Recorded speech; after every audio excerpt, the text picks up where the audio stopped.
Everyone knows about Malenia, Radon, and Mesmer, but there's one Elden Ring boss that almost nobody knows about because he never made it into the game. I'm not talking about some unfinished model hidden in the files either. This thing had dialogue, animations, an entire questline that was surprisingly close to being finished. So what happened? If you played FromSoftware games before, you probably know they cut a lot of stuff. Dark Souls, Bloodborne, Sekiro, all of them have unused enemies, weapons, NPCs, and quest lines that never made it into the final game. Elden Ring is no different because the game is so massive, there are loads of things players have found through data mining over the years, and one of the most interesting has to be Asimi. Originally, Asimi wasn't just another enemy, it was supposed to be part of a full questline. Asimi was a silver tier, basically the same shape-shifting creatures you find in Nokron. The weird part is, instead of fighting straight away, you'd actually team up with it.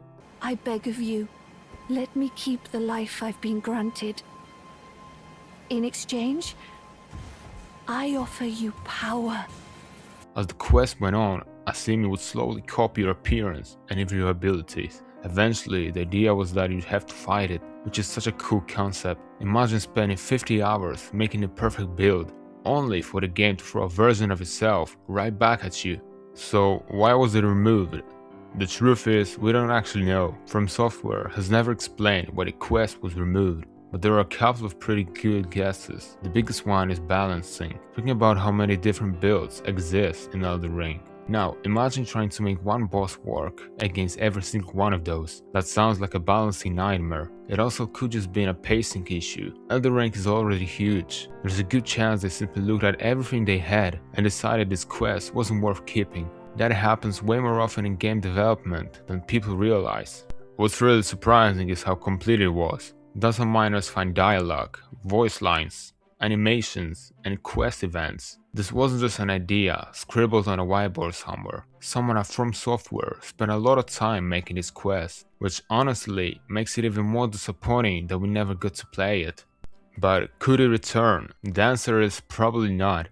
FromSoftware has brought all ideas back before, but there is nothing suggesting Asimi is coming back. Not in an update, not in DLC. At this point, it's just one of those cool what ifs. A reminder that the version of Elden Ring we played wasn't the only version that existed. I think that's what makes cut content so interesting. You get to see all the different direction a game could have gone before the developers finally settled on the version we know. Sometimes those ideas deserve to stay cut, other times you end up wondering if they might have been some of the best parts of the game. And Asimi definitely feels like one of those.